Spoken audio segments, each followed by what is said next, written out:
Imagine discovering that 4 young students at a magical school have managed to create one of the most powerful and dangerous artifacts in wizarding history. A map that not only shows every corner, every corridor, and every secret passage of an ancient castle, but also reveals the exact location of every person within it in real time. This isn't just a tale of schoolyard mischief. This is the story of how 4 inseparable friends became legends, and how their legacy would forever change the fate of the wizarding world. Today, you'll learn the true story of the Marauders. James Potter, Sirius Black, Remus Lupin, and Peter Pettigrew. A story of friendship, loyalty, betrayal, and sacrifice that few know fully. But before we begin this journey through the shadowy corridors of Hogwarts and the darkest years of the Wizarding War, I need your help. If you're here, it's because you love stories about the wizarding world as much as I do. Our channel is growing, and we're on a special mission to reach 1,000 subscribers. Every subscription helps us continue bringing you quality content about the most fascinating stories in the wizarding world. So if you're not already a subscriber, click that red button below and join our community. And tell me in the comments, which city are you watching this video from? I love knowing where our audience comes from. Now let's dive into this extraordinary story that began in the 1970s, in one of the most dangerous times in wizarding history. It was September 1st, 1971, when 4 11-year-old boys boarded the Hogwarts Express, little imagining they were about to form one of the most powerful and controversial friendships in Hogwarts history. James Potter, with his messy hair and crooked glasses, already displayed the arrogance typical of someone raised as an only child of loving and wealthy parents. Sirius Black, on the other hand, carried on his shoulders the weight of a pure-blood family obsessed with the dark arts, something the young man already instinctively rejected. Remus Lupin, pale and scarred, trying to hide under his robes, held the biggest secret an 11-year-old could carry. He was a werewolf. His monthly transformations had already made his childhood a hell of pain and isolation. Peter Pettigrew, short and chubby, desperately sought to belong, impressed by James and Sirius's natural confidence. When the sorting time arrived in the Great Hall, each of the future Marauders had their own unique experience with the sorting hat. James Potter was called first. His surname placed him in the middle of the alphabetical list. The hat barely touched his head before shouting, "Gryffindor!" with conviction. His natural courage, determination, and sense of justice were evident even at 11 years old. Sirius Black, when his turn came, caused a hush in the Great Hall. The entire Black family had traditionally been sorted into Slytherin for generations. The hat remained on his head for nearly 2 full minutes, carefully considering his complex personality. Finally, recognizing Sirius's genuine courage and his rejection of family values, the hat announced Gryffindor, to the visible shock of the Slytherin table. Remus Lupin, nervous and pale, was quickly sorted into Gryffindor, a house that valued courage, something he would sorely need to face his condition. Peter Pettigrew was the last of the 4, and the hat lingered for a considerable time, nearly sending him to Hufflepuff due to his more submissive nature, but ultimately decided on Gryffindor, perhaps foreseeing that he would need the courage the house could teach him. During his first year, James Potter quickly established himself as a Quidditch prodigy, becoming the youngest seeker in a century. His natural arrogance was fueled by this early achievement. Sirius, a rebel by nature, found James the perfect partner for increasingly elaborate pranks. Both were academically brilliant, which gave them plenty of time to plan pranks. Remus Lupin initially kept his distance. Once a month, he would disappear, claiming illness. Madame Pomfrey and Professor Dumbledore had created an elaborate story about his sick mother to explain his regular absences. In reality, Remus Lupin was taken to the Shrieking Shack, a haunted building in Hogsmeade that Dumbledore had prepared specifically for his transformations. The Shrieking Shack had been built with silencing charms so powerful that Remus Lupin's howls during his transformations couldn't be heard from outside. To explain the occasional sounds that escaped, Dumbledore spread rumors that the place was haunted by particularly violent ghosts. The strategy worked perfectly. No one approached the place. Peter Pettigrew, during these early years, was primarily a follower. His admiration for James and Sirius was almost pathological. He laughed at their jokes, helped with their minor pranks, and constantly sought approval. Academically, Peter was mediocre, but his outward loyalty to his friends seemed to compensate for his shortcomings. It was during their second year that James Potter and Sirius began to suspect something was wrong with Remus Lupin. His absences were very regular, always at the same time of the month. Furthermore, when he returned, he was visibly paler, with new scars, and extremely tired. James Potter, whose intuition was sharp, began to connect the dots. The discovery came accidentally at the end of his second year. James Potter had forgotten a book in the library and returned to retrieve it after curfew. As he walked through the corridors wearing his invisibility cloak, a family heirloom, he saw Madame Pomfrey escorting Remus Lupin out of the castle. He discreetly followed them until he saw Remus being led toward the Whomping Willow.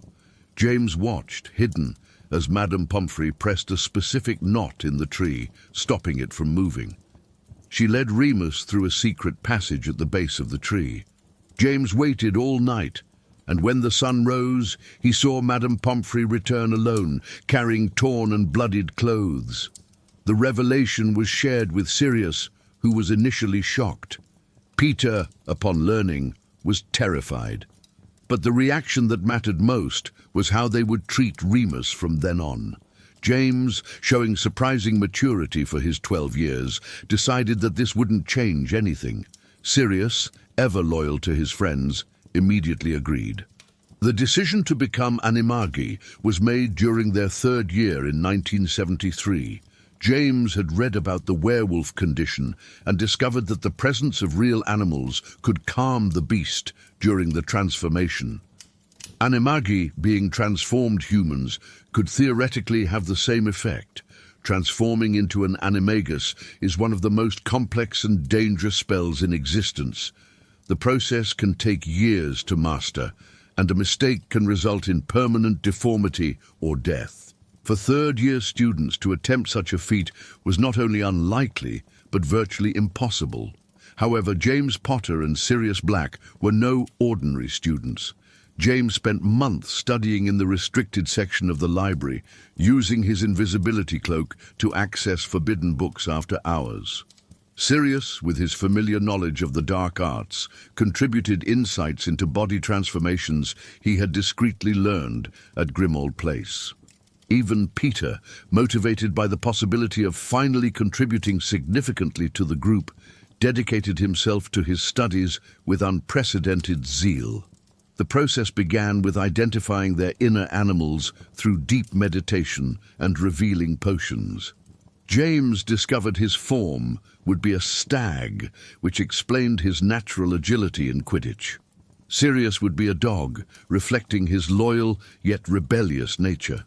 Peter, surprisingly, would be a rat, something his friends interpreted as reflecting his ability to go unnoticed.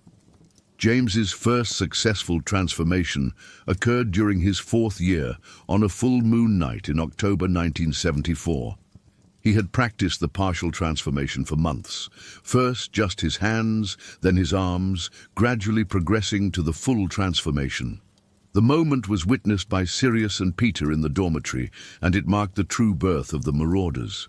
Sirius achieved his full transformation 2 weeks later, followed by Peter in December. With 3 Animagi in the group, they were finally able to put their plan into action.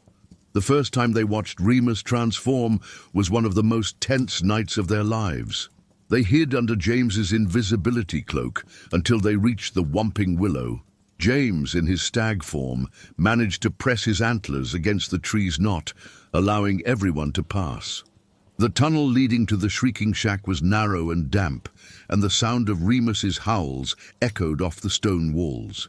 When they entered the main room of the house, they found Remus already transformed, a grey-furred werewolf with glowing yellow eyes. For a moment the beast stared at them with suspicion and hunger, but gradually the presence of the three animals began to have an effect. The werewolf relaxed, and for the first time since being bitten, Remus didn't spend a full moon in utter agony, injuring himself. Their success in helping Remus through his transformations gave the four friends unprecedented confidence.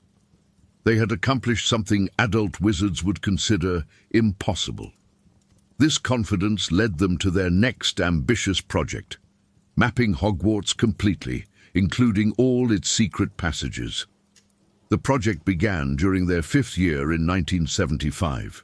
James had inherited not only his father's invisibility cloak, but also his notes on the secret passages he had discovered during his own years at Hogwarts. Sirius contributed the Black family's knowledge of the underground tunnels connecting several pure wizard properties, some of which ran beneath Hogwarts. Remus, with his encyclopedic knowledge of spells, began researching mapping and detection magic.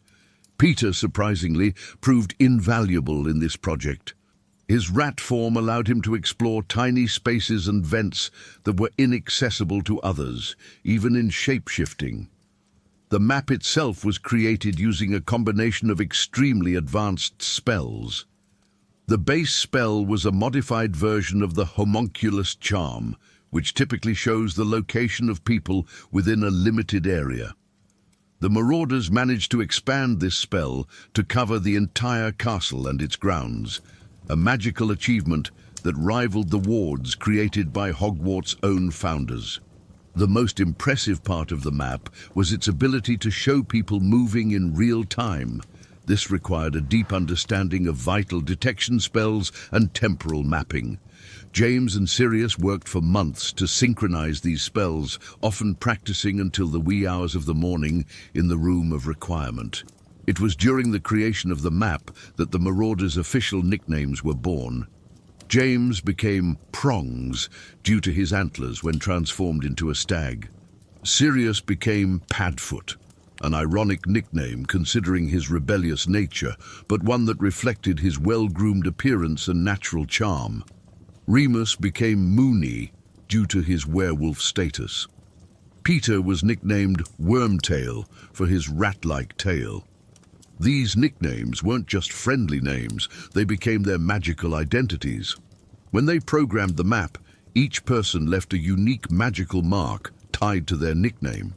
This allowed the map to recognize unauthorized access attempts and respond with personalized insults from each Marauder. Programming these responses took weeks. Each Marauder contributed their own personality to the map's messages. James added arrogant comments about the incompetence of those attempting to access the map incorrectly. Sirius included more direct and sometimes cruel insults. Remus, always the most polite, tried to offer constructive advice even when refusing access. Peter added comments that attempted to mimic the style of the other three. The Marauders' 5th year, 1975-1976, marked a significant shift in the group's dynamics and the wizarding world as a whole. Voldemort had become a real threat, and wizarding families were being murdered regularly. The pressure on Sirius increased dramatically when his parents began openly supporting Voldemort. During the Christmas holidays of 1975, Sirius had a violent argument with his family over their refusal to support Voldemort's cause, while Burger Black went so far as to use punishment spells on her own son, leaving scars that Sirius would bear for the rest of his life. When he returned to Hogwarts in January, he was clearly traumatized. James immediately noticed the change in his best friend's behavior. Sirius, normally confident and playful, was more aggressive and reckless. It was during this time that the darkest incident of the Marauders' era occurred, Sirius's werewolf incident with Severus Snape.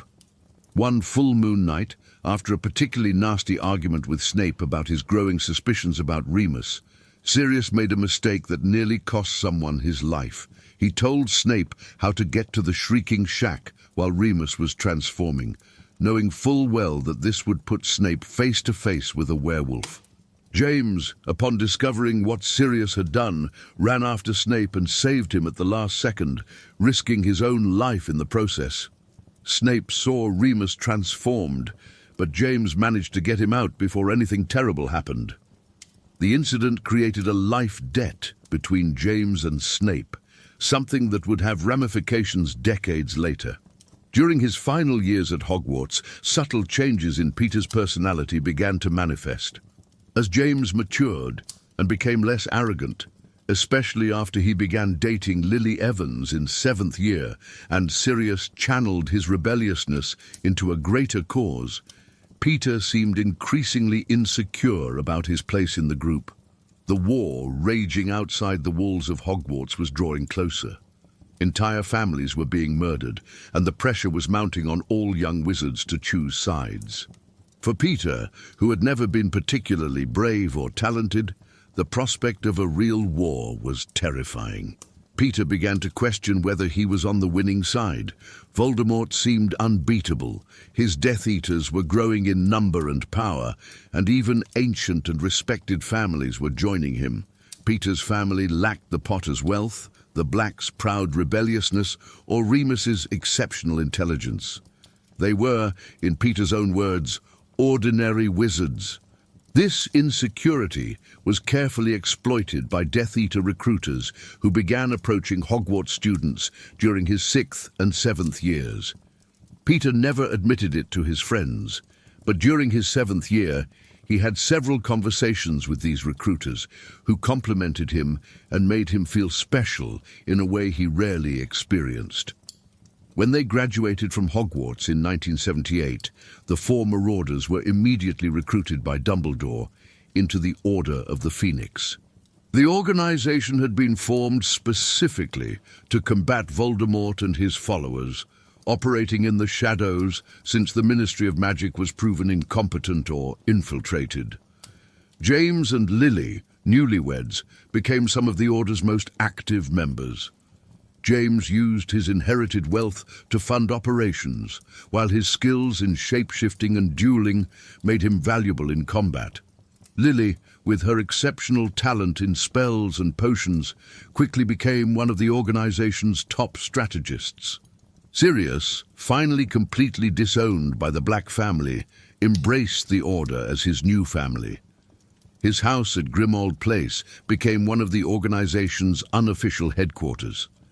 His intimate knowledge of dark tactics, learned during his traumatic childhood, proved invaluable, essential to anticipate Death Eater movements.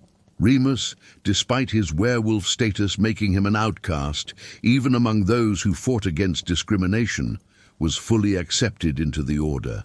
Dumbledore used him for infiltration missions among the dark creatures Voldemort was recruiting.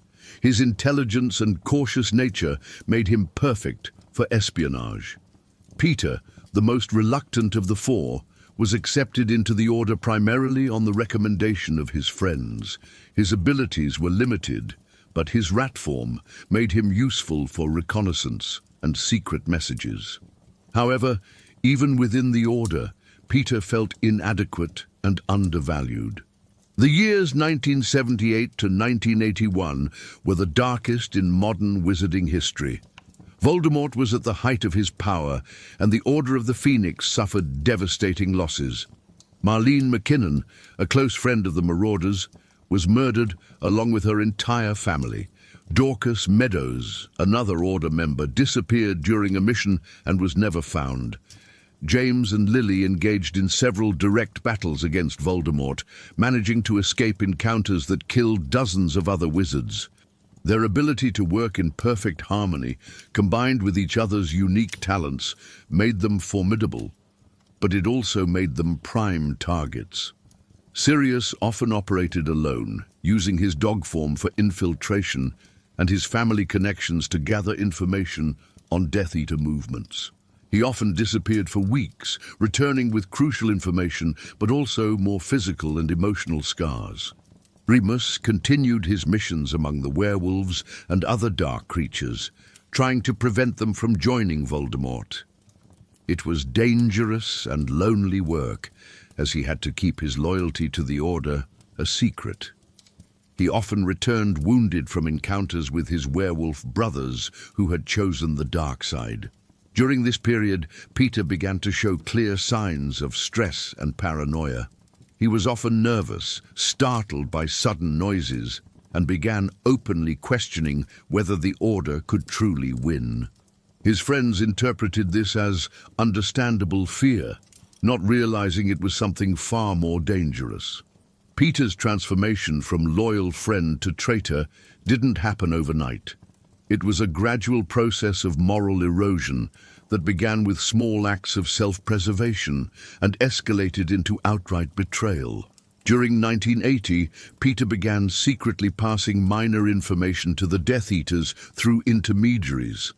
Initially, Peter convinced himself he was only protecting himself and his mother. He told himself the information he was sharing was too insignificant to cause real harm. But the Death Eaters are experts at manipulation, and they gradually escalated their demands until Peter was completely compromised. The turning point came when Voldemort learned of the prophecy about a child born in late July who would have the power to defeat him. There were two babies who fit the description: Harry Potter and Neville Longbottom. Voldemort chose Harry, possibly because, being a half-blood like himself, he saw Harry as a greater threat.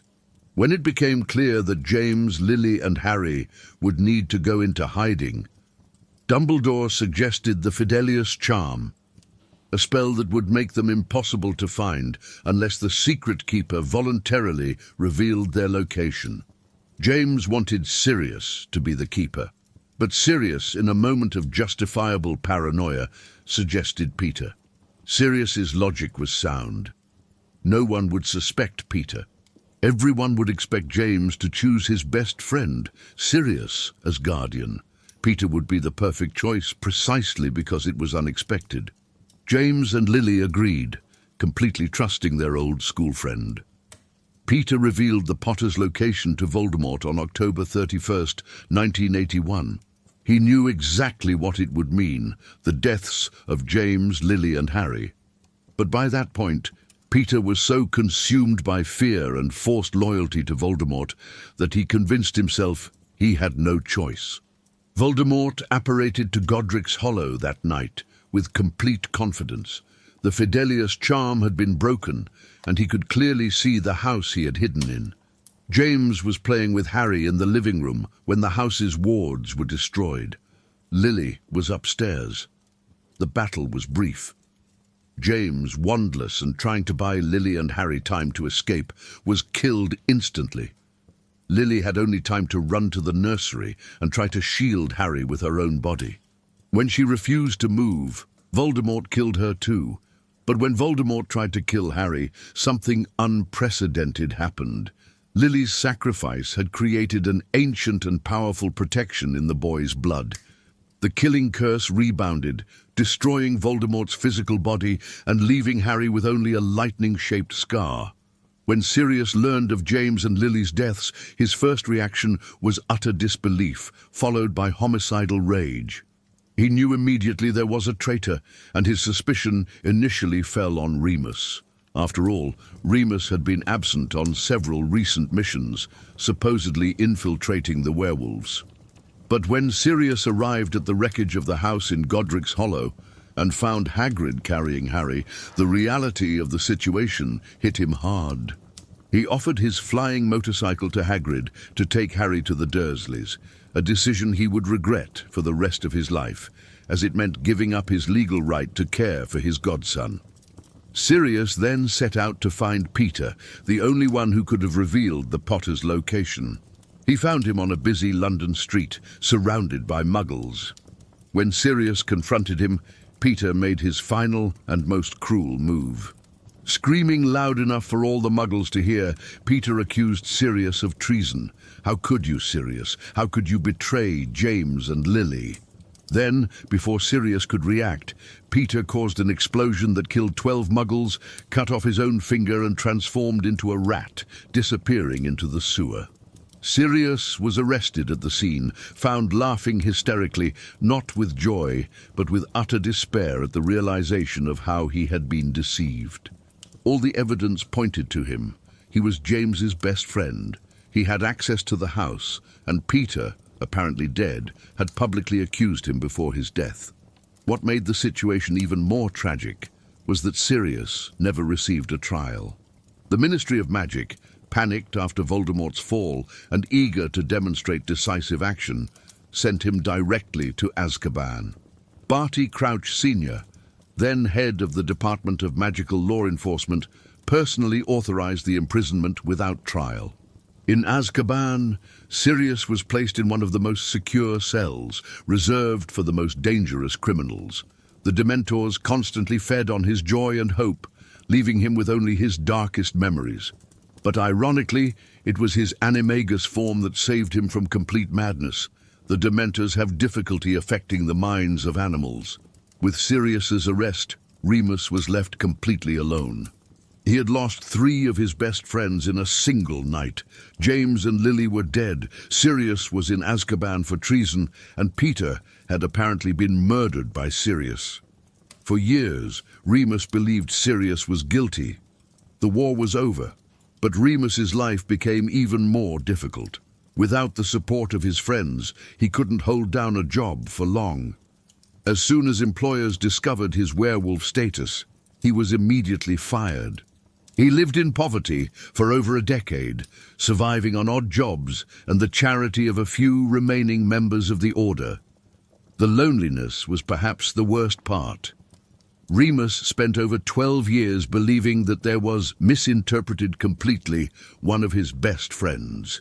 He constantly questioned how he hadn't realized Sirius was capable of such betrayal. This doubt in his own judgment made him even more withdrawn and cautious. Meanwhile, Peter had permanently assumed his rat form and become the Weasley family pet. Choosing the Weasleys was no accident.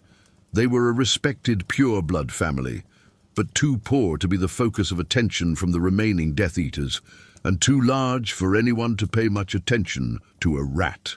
For 12 years, Peter lived as Scabbers, observing the Weasley family, listening to conversations about Harry Potter, and keeping abreast of developments in the wizarding world. He knew that as long as he remained a rat, he would be safe. Neither Voldemort's supporters nor the Order of the Phoenix would ever find him. Life as a rat wasn't comfortable, but it was safe, and safety was always Peter's top priority. He watched Percy, then the twins, then Ron grow up, always pretending to be an ordinary rat, just a little smarter than average. The truth about the Marauders finally came to light in 1994, during Harry Potter's 3rd year at Hogwarts.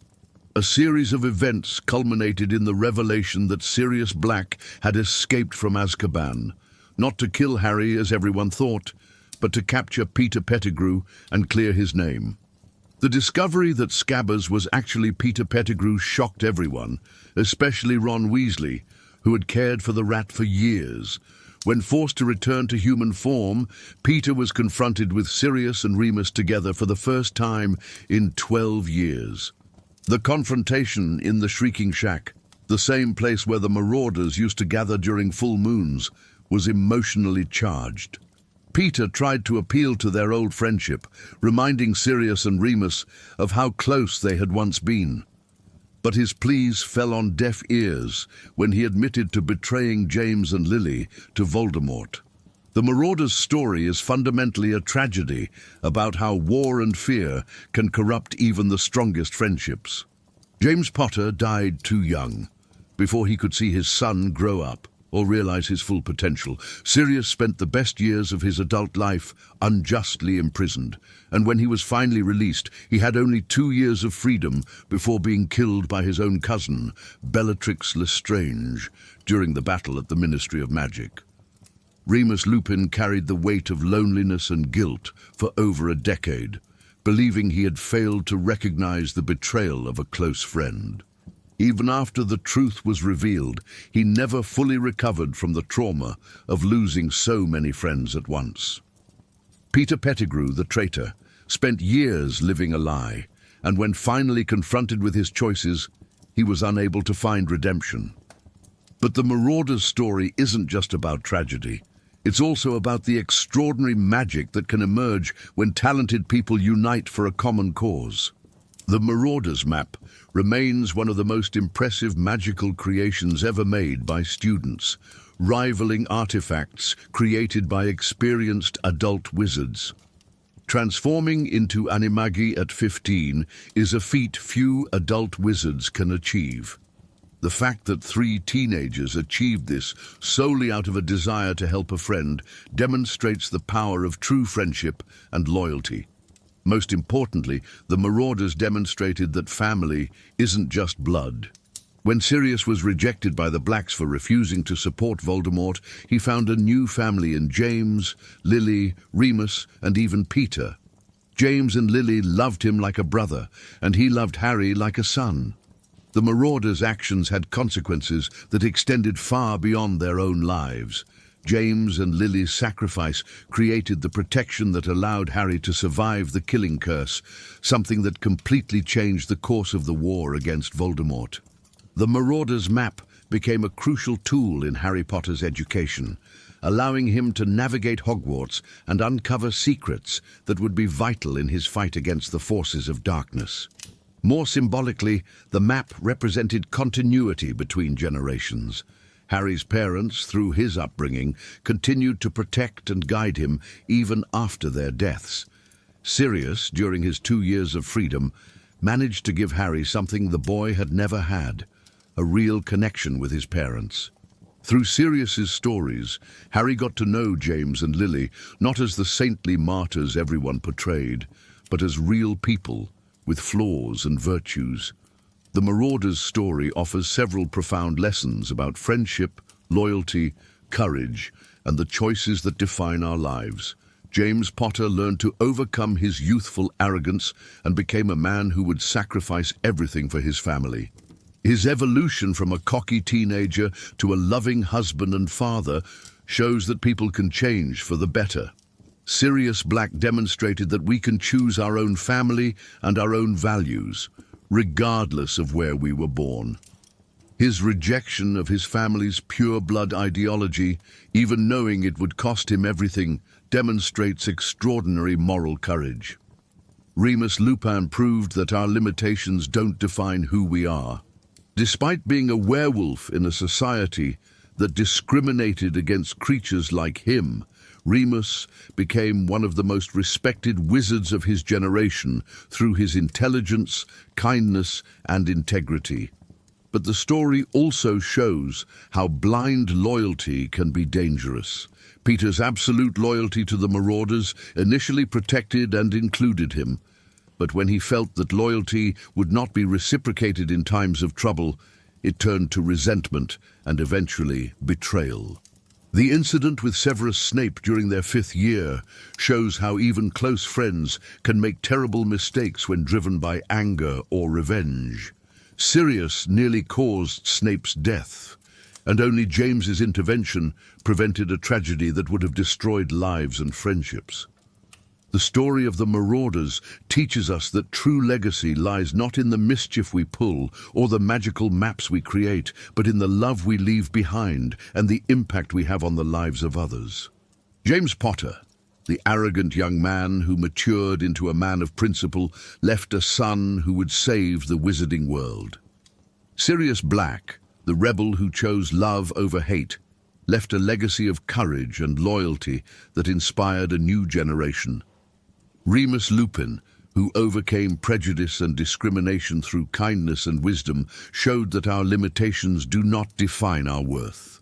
And even Peter Pettigrew, in his betrayal and cowardice, teaches us a valuable lesson about the choices we make and how they define who we truly are. His actions remind us that courage is not the absence of fear, but the decision to do what is right despite fear. The Marauders lived, loved, made mistakes and died, but their story continues to inspire and teach. They show us that true magic lies not in spells or potions, but in the ability to love, forgive, and sacrifice for those we care about. And perhaps that is the most important lesson of all, that even when darkness seems to be winning, even when we lose those we love, even when we are betrayed by those we trust, true love and loyalty are eternal and more powerful than any dark magic. The Marauders' story doesn't end with their deaths, but continues through each person who chooses courage over cowardice, loyalty over betrayal, and love over hate. They live forever, not only in the pages of books or in the memories of their loved ones, but in every act of true friendship and selfless sacrifice. Such is the legacy of the Marauders: James Prongs Potter, Sirius Padfoot Black, Remus Mooney Lupin, and yes, even Peter Wormtail Pettigrew. Their choices, for better or worse, shaped the fate of the wizarding world and continue to teach us about human nature, the importance of true friendship, and the transformative power of love. And with that, we reach the end of this extraordinary journey through the lives of 4 young people who became legends, heroes, villains, and above all, complex people whose choices echo through generations. The story of the Marauders is, in the end, a story about all of us, about the friendships we make, the choices we make, and the legacy we leave behind. I hope you enjoyed learning the full story of the Marauders. If this video touched your heart, don't forget to leave a like. It really helps me know you're enjoying the content. If you're not yet subscribed to the channel, now's the perfect time. Hit the subscribe button and turn on the notification bell so you don't miss any of the upcoming videos about the magical world I'm preparing for you. We have many more incredible stories ahead, from the darkest secrets of Hogwarts to the full biographies of other fascinating characters. And remember, you still haven't told me which city you're watching from. Let me know in the comments. I love hearing where our incredible community comes from. Until the next video, and always remember, the best stories are those that teach us about the strength of friendship, the importance of making the right choices, and the power of love. A big hug, and see you next time.